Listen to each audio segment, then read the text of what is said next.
So, the very first reason why I failed to stop drinking alcohol more times than I can count was this idea that I'll just have one drink. See, I failed to stop drinking alcohol more times than I can count. I am not exaggerating. I have got no idea how many times I've failed, but it has been over 100 for sure. Because there were so many days where I'd wake up and just promise myself, that's it, no more, I'm never drinking again, that I've just lost count. I do not know how many times that I've done that. If we've not met yet, my name is Leon Sylvester. It's great to meet you. I am the founder of SoberClear.com, which is a coaching company that helps business owners and professionals get control of their drinking in as little as 24 hours. Now, I know that sounds hard to believe, so if you click the link down below, there's a free video training that you can access that will explain the method, it will explain the scientific rationale behind it. It talks about a scientific report that my company's commissioned that's written by an academic psychologist. You can also find that on Google Scholar. We get a 96% success rate. But if you want information on that, go to SoberClear.com or click the link down below and get access to that free video training. You just put your name and email address in. So if you're serious about change and you want to do it a new way without AA, willpower, therapy, rehab, click the link down below. But I just want you to know that I've been in your shoes. I struggled for close to 10 years and I've not drank now for pretty much 7 years. I can't even remember when I stopped drinking, if it was June, July, August. I've got my date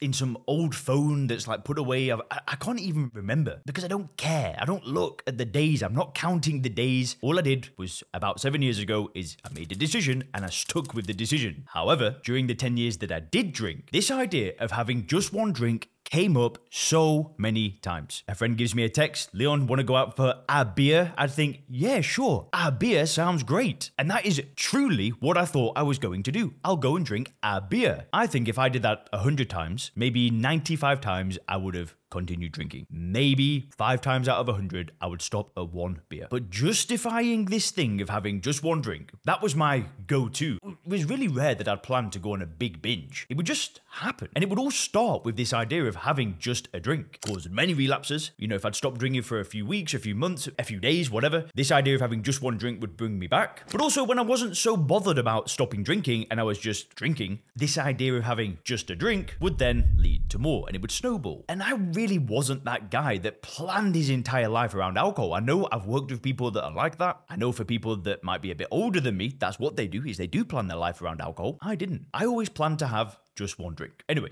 let me get into the second reason. The second reason why I failed to stop drinking more times than I can count is that I used to tell myself that this time of all times is going to be different. This time something will change. So what would happen is maybe, you know, I would have got 3 months of not drinking, you know, life would be going well again. And then this amazing idea would just be given to me. It would just come out of the blue. Oh, Leon, maybe this time is going to be different. Maybe this time, of all the other times, the 100 other times that you've drank and effed your life up, maybe this time will be different. Oh, I'm mocking myself here, right? I'm not trying to belittle you if you've gone through this as well. That's not my intention. It was just this, if I look back, like, what was I thinking? This time is going to be different. The drug's not changed. My perception's not changed. It's still the same highly, highly addictive drug that most of the adult population are addicted to, that kills 95,000 Americans each year. Millions of people die from it globally. The drug's not changed, but this time is going to be different. I mean, it was a lie, right? And I probably knew in my heart that it was an excuse. It wasn't a reason to drink. I don't know. I can't remember. Maybe at the time I did believe it and that would just give me that little push over the edge to actually drink again. But oh my gosh, I'm under no illusion these days. If I drink again, it ain't going to be different. It's history repeats. So I am so glad that I got over that hurdle because I've not drank for 7 years. And guess what? There ain't no going back now. It ain't going to be different if I drink again. But the good thing about now is that I feel more like I have a choice. I don't feel like I'm resisting or fighting the urge to not drink anymore because I've reframed how I view alcohol, which is what I help people do in my coaching company with this YouTube channel. It feels like a choice. I don't resist. I don't fight. There's no willpower. There are no cravings. I just don't want to drink, which has completely evaporated this idea that this time is going to be different. Anyway, number 3, the third reason. This one is huge. This one is going to be relevant to everybody. But the 6th one, please stick around to the very end of the video because the 6th one, that's one that most people are going to miss. But the third thing that would bring me back to drinking was this feeling of missing out. What I mean by this is this always wouldn't be acute. There was one time that I relapsed at a New Year's Eve party, and that was when I felt an acute feeling of missing out. So what I mean is that I was at a social event. It was a New Year's Eve party. I was in some private members club in London. I'm not from London. I'm not from the city. I was like 20 something at the time. I was not a member of this club or anything like that. But I went to this party because my friend was a member. He was doing much better in life than I was. And I felt like, what the heck am I doing here, right? I was just like some young university student that was doing a personal training business. And I'm from a small town in the north of England. I'm from a place called Kirkham. Very small town. Maybe it has, I think it's like the population might be 7,000, right? I'm from a pretty small place. A lot of people ask, where am I from? Where is this accent from? Well, I'm a northerner from Lancashire. Anyway, back to the point. I'm with this friend in London. I go to this private members club. It's a New Year's Eve party. Everybody's dressed so extravagantly. Everyone's having a good time. Of course they're having a good time. It's New Year. You're in the middle of London, in the middle of a city. It was a blast. But I wasn't drinking. But what I would start doing is I would look at everybody having this good time. I'd look around me, you know, this table here, that table here, this person stood up dancing, and what did they all have in their hand? They didn't have a bottle of water. They all had alcohol in their hand. Champagne, you see that table all laughing and joking. There'd be a bottle of champagne in the middle and then glasses all around. And I got this acute feeling that I was missing out on something. So even though I hadn't drank for 6, 7, 8 months, however long it had been, and life was going well, I got this huge feeling of missing out. Boom. I'll just have one drink. This time's going to be different, but it came from this feeling of missing out. And if you can relate to that, I want you to realize something, that you are not missing out on anything. In hindsight, I was having a good time without it, and they were having a good time because it was New Year's and they're with all their friends. Who's not going to have a good time? The alcohol added nothing to it. But this FOMO, right? This fear of missing out, it's not always acute, right? It's not always like these massive moments of like, I'm surrounded by alcohol. Oh my gosh, why aren't I drinking? It doesn't usually go that way. More often than not, it can happen while you're watching a movie, right? You're sat there, you see your favorite character, pour a drink, and you're like, I stopped drinking. Why can't I do that? Maybe you just see an advertisement. You walk past alcohol in the aisle in the store, and you see the alcohol, and you're like, I don't drink, but I want to. You ain't missing out on anything. When you stop drinking alcohol, you have got nothing to miss out on. It is a poison. It is ethanol, and it does nothing for you at all. And I'm not over exaggerating when I say this. I'm not saying it like alcohol does give you, 5% and it's 95% bad. No, it gives you nothing. It's a poison. It is ethanol. There is no advantage to drinking that drug. But that feeling was so strong because I had never fixed the way I viewed alcohol. I still saw it as a good thing, so I always felt like I was missing out. That is a fixable problem. If you can change the way you view alcohol, that feeling goes away. Anyway, number 4, the fourth reason.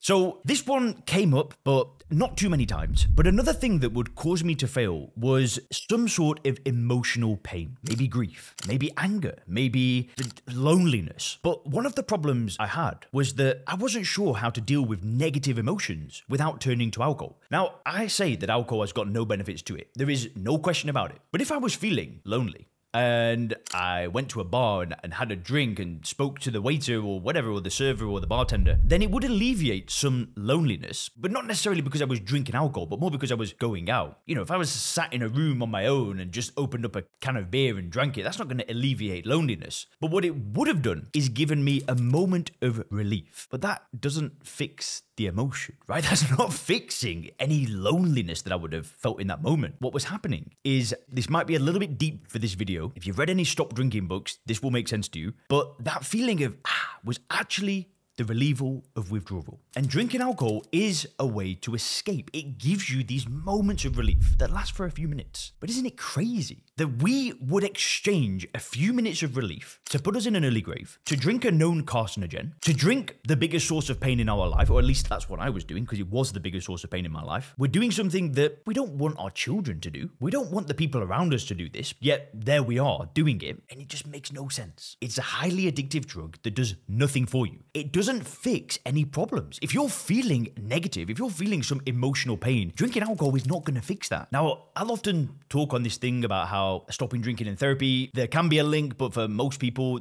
there's not really a link. There's no need to see a therapist. There's no need to go to the past. But in this instance, I see the value. What I think is better, though, is that you fix your relationship with alcohol first, you change the way that you view the drug, and then if you've got things that you need to go and deal with and sit with a therapist and get it out there, you do it after you've stopped drinking. I don't see the link between the two. But anyway, maybe a lot of people disagree with me on that. Whatever. I'm just sharing what worked for me, what's worked for the people I've helped. Let's get into number 5.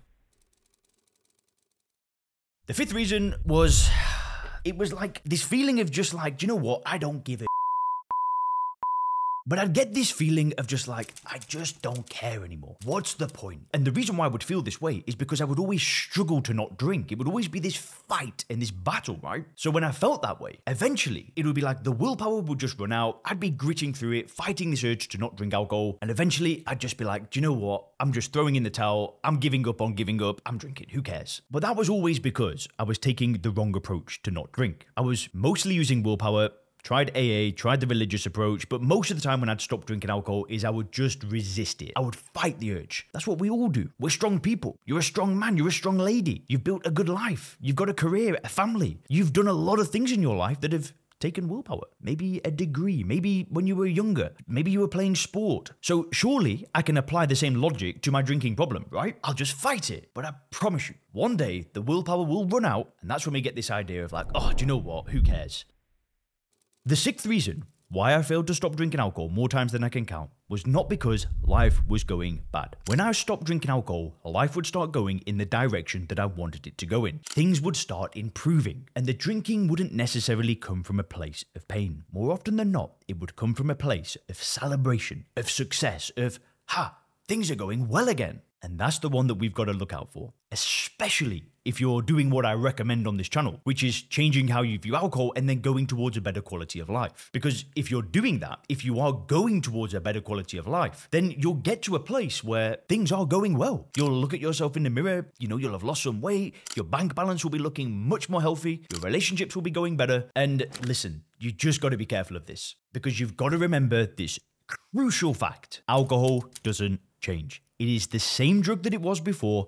Nothing has changed about it. It's got the same addictive properties. And the most important thing to realize is that you will gain nothing if you drink it. Nothing. If life is in a good place, then go and take your family out for a meal. Whatever you do, don't try and celebrate with alcohol. Because if life is going well and you've not been drinking alcohol, guess what's to blame? You not drinking. So don't screw it up. Sorry to sound condescending, but I just want to look out for you. Anyway, if you want help, if you want to see if working together is a good match, click the link down below. You can fill in an application, you can book a call, a consultation. We can see if the Sober Clip program could be a good match for you. Click the video on the screen now and I'm going to show you some of the warning signs alcohol could be killing you. You definitely want to check that out.